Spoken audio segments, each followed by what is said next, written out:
ভিতরে সমস্যা দেখা দেয়, পুরাইতে গেলে অনেক ধরনের ঝামেলা হয়। আর সেরকম আর কি ওই মেয়েটার একটু দোষ ছিল। তার দোষ থাকলে আমরা আর কি যথাসাধ্য, ওটা তো আর আমি বুঝিনি। আমি মনে করেন যে প্রথম চান্সে যখন চিতার পরে কাঠ সাজায় সুন্দর করে তারে চিতার পরে উঠাইছি, উঠানোর পরে তার যখন কাঠ দিয়ে তার পুরো শরীরটাকে ঢেকে দিছি, ঢেকে দেওয়ার পরে হঠাৎ চিতায় আগুন দেওয়ার আগে যখন কাঠ দিচ্ছি আমি, যখন ওনারা চিতার পরে উঠাইছি, উঠানোর পরে আমি কাঠ দেবো পিছনে পার কাছে যখন কাঠ দিতে দিতে সামনে আসতেছি, তখন আমি চিতার পরে দাঁড়ানো, সামনে যখন আমি আইসে কাঠ মাথার কাছে দেবো, তখন মেয়েটার চোখ বুঝা ছিল, হঠাৎ মেয়েটার চোখ তাকায় পড়েছে। যখন তাকায় পড়েছে, তাকায় পড়লে আসলে এটা স্বাভাবিক ব্যাপার, মানে আমার কাছে স্বাভাবিক, অন্য লোকের কাছে অস্বাভাবিক হতে পারে। কারণ যতটুকুনি আমি জানি যে ভয় চিতায় আমাদের শ্মশানে একটু ভয় থাকে, ভয় থাকে, কারণ অনেক মানুষ মারা যায়, তার দেহের আত্মাটা যখন বেড়ে যায়, কষ্টের আত্মা থাকে, কেউ গলায় দড়ি দিয়ে মারা গেলে তার আত্মাটা চারিপাশে ঘুরে বেড়ায়। এখন ওই মেয়েটার কিন্তু একটু দোষ পাইছিল, দোষ পাওয়ার কারণে ওই মেয়েটারে যখন আমরা ওই কাঠ দিতে দিতে মাথার কাছে দিতে আসছি, তখনই কিন্তু ওই মেয়েটা টাকায় পড়েছে। টাকায় পড়ার সঙ্গে সঙ্গে আমি মেয়েটার চোখে হাত দিয়ে চোখ বুঝে যত দিচ্ছি তত তাকাচ্ছে।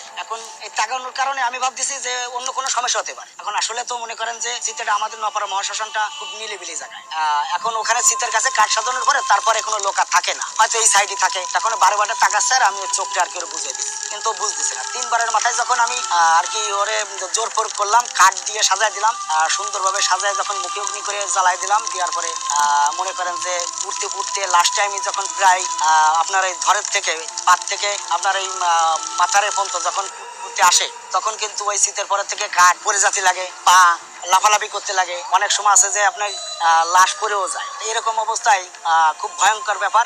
যাদের এগুলো করা অভ্যেস নাই, তারা সাধারণত এগুলো দেখলে ভয় পাবে। এখন আপনারা যে কথাটা জিজ্ঞেস করতেছেন যে আসলে ভয়ের কিছু আছে কিনা, কিংবা আসলে এরকম কোনো অলৌকিক ঘটনা আছে কিনা, ভাই বিশ্বাস আছে কি, পৃথিবীতে আল্লাহ বলেন আর ভগবান বলেন, মানুষ সৃষ্টিকর, পৃথিবীতে মানুষ মরে গেলে তার ভিতরে যে আত্মাটা আছে, এই আত্মাটা কিন্তু মরে না। মানে এটা আমি বুঝি, আমার জ্ঞানে যা আসে, আত্মা মরে না, মরে শুধু তার দেহটা। মনে করেন আপনি একটা জামা পরেন, জামাটার দাম 5,000 টাকা, আপনি জামাটা ডেইলি পরেন কিংবা বছর মাসে একবার পরেন, হঠাৎ একদিন করে জামাটা আপনি পরতেছেন না, জামাটা ধুয়ে দিচ্ছেন, তখন আপনি আবার জামাটার কথা মনে পড়ছে, জামাটা আপনি পরবেন, হঠাৎ জামাটা আপনি পাচ্ছেন না, তখন আপনার যে মনের একটা আগ্রহ যে আমি ওই জামাটা পাচ্ছি না, তখন কিন্তু আপনার টান থাকবে যে আমি এই জামাটা কোথায় গেল, আমি পাচ্ছি। এরকম আত্মাটা বিরাজ করে মানুষের দেহের ভিতর, আর এই দেহের থেকে যখন আত্মাটা বেরোয় যায়, তখন কিন্তু আত্মা ওই দেহকে খোঁজে বিরাজ করার জন্য। হয়তো কিছু সময় আছে যখন তার সৎ কাজ না করা পর্যন্ত, আমাদের মধ্যে আছে শ্রাদ্ধ শান্তি না করা পর্যন্ত, তার আত্মাটা তার চারিপাশ দিয়ে ঘুরে বেড়ায়, তার আত্মীয় স্বজন পাশ দিয়ে বেড়ায়, তারা বাড়ির আশপাশ দিয়ে ঘুরে বেড়ায়, অনেক রকম সমস্যা দেখা দেয়। আমি যখন ওই চিতা জ্বালাই দেওয়ার পরে আসলে তোর ভিতরে কষ্ট আত্মা, অর্থাৎ মনে করেন আপনি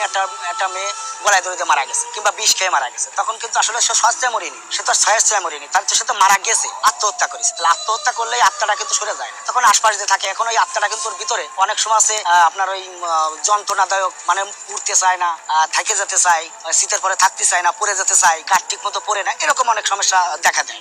হাত তো ছিল ভিতরে ঢুকানো ছিল, পা দুখন মনে করেন ছুটে চলে গেছিল, পরে আমি পাটা আবার ভাঁজ করে দেওয়ার মতন আমাদের যেভাবে সিস্টেম আছে, আমি সেভাবে পাটারে আবার সুন্দর করে দিছিলাম। ওনার আসলে যে বললাম না আমি, যে আত্মাটা জিনিস, খারাপ আত্মা আর ভালো আত্মা, এটাই আছে সব বড় বিষয়।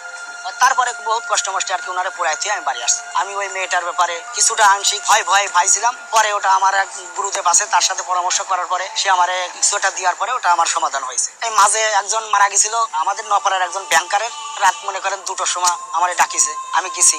2টোর সময় গেছি, তখন শ্মশানে কিন্তু এক ঠাকুর মশাই আর যে কাঠ বিক্রি করে উনি ছাড়া আর কেউ। আমি মনে করেন যে ওনারে রাত্রেবেলা পোড়াতে গেছি, উনি আমি একাই। আমি মনে করেন কাঠটা সাজায়ে ওনারে যখন আমি উঠেছি তারপরে উঠে কাঠ মাঠ দিছি, তখন কিন্তু আসলে ওই সারা রাত চিতার কাছে থাকা একটা ভয় লাগে, এটা কষ্টের ব্যাপার। ব্যাংকারের ওটাও মনে করেন ওরকম, উনিও অসুস্থ ছিল না, সুস্থ শরীরই মারা গেছিল। এখন কোন কারণে মারা গেছিল, তবে সবাই বলেছিল যেরকম মারা গেছে হাটে। আবার কিছু কিছু লোকে অনেক ধরনের সমালোচনা হয়, আর অনেকে অনেক ধরনের কথা বলে, তো ওনারও ওইরকম চিতার পরে খুব দাপাদাপি সমস্যা দেখা দিচ্ছিল। লাস্টে যখন উনি ওই পূর্তি ছিল না, কিছু থেকে যাচ্ছিল লাশ, মনে করেন 18 থেকে 10 পর্যন্ত থেকে গেছে, তখন কাঠ মনে করেন 16 মন 17 মন কাঠ দিলে উনি পড়তেছে না, তখন থাইকে যখন গেছে তখন আর উপায়, তখন উনি পড়ে গেছে, মনে করেন নিচে পড়ে গেছে। আমাদের শ্মশানের গর্ত আছে, গর্তের মধ্যে পড়ে গেলে আমি আবার ওটাকে উঠে আনার জন্য গেছি। উঠে আনার যখনই গেছি তখনই কিন্তু আমার অটোমেটিক আমার কিন্তু কাদার মধ্যে অনেক সময় আছে। এটা আপনারা বিশ্বাস করবেন কিনা, অনেকে বিশ্বাস করবে না, আপনারা বলতে ভুল, অনেকে বিশ্বাস করবে না। এটা সত্য যে পৃথিবীতে এখনো খারাপ জিনিস আছে, যেমন ভূত পেতনি। এবার আমি যখন ওনারে কাদার থেকে উঠতে গেছি তখনই মনে করেন আমারে আমি উঠতে পারতেছি না। আমি যে হাত দুর্বল লোক তা না, মনে করেন আমি হাত দুর্বল হলে আমি কিন্তু রাত 3টার সময় মানুষ পুরাতে যাইতাম না, একা একা যেতাম না। তাহলে যথেষ্ট পরিমাণে হাত সুবল। তো আমি কিন্তু ওই যখন গেছি ওই কাদার থেকে উঠতে গেছি, আমার আর উঠতে পারতেছি না। আমার কেমন যেন চাপে ধরতেছে, মনে হচ্ছে টানতেছে, চাপে ধরবে এরকম একটা ভাব। তখন কিন্তু আমি ওই চেষ্টা করতেছি উঠার জন্য, উঠতে পারতেছি না। তখন আমি কিন্তু ওই ওখানে ওই শুয়ে পড়ে 4 হাত পা মানে আমার মাথা নিচের দিক চলে গেছে। তখন আমি কিন্তু চেঁচান দিছি, চেঁচান দিলে ওখানে আমাদের এই একজন ছিল, সে আইসে কিন্তু আমার তাড়াতাড়ি দেখে আমি নিচে, তাড়াতাড়ি সে কিন্তু যাই আমার তাড়াতাড়ি টাইনে উঠোই। শীতেই কাঠ জ্বলতেছিল কিন্তু উনি নিচে পড়ে গেছিল। অল্প ছিল, মনে করেন যে 8-10 কেজির মতো ছিল। আমি চাচ্ছিলাম যে একেবারে পুরাই ছাই বানাই দেবো। তা সেইভাবে উনি পড়ে গেলে আমি নিচের থেকে উঠতে গেছিলাম। আর উঠোতে নিচে বলতে নদীর কুলি। তখন যখন আমি নিচে নামিছি, নামার সঙ্গে সঙ্গে আমার কিন্তু ওই ধরেছি, যখন ধরার সঙ্গে সঙ্গে আমার আক্রমণ করেছে, পরে আমার চাইপে ধরেছে। চাইপে ধরলে আমি কিন্তু জিনিসটা বারেবারটা উঠতে চাচ্ছি আর আমার চাপতি। এভাবে মনে করেন যে আমি খুব চেষ্টা করতেছি। খানিক পর যখন আমি দেখলাম যে সব জ্ঞান মানে আমার কেমন যেন নিজের সেন্স হারাই যাচ্ছে, তখন আমি চেঁচান দিলাম। দেওয়ার পরে আমার সাথে আরেকজন আসলো, এসে সে আমার ধরে উঠলো। আমি তারপরে লাশটাকে উঠোয়ে তারপরে দিয়ে তারপরে পুরায়ে তারপরে বাড়ি আসি।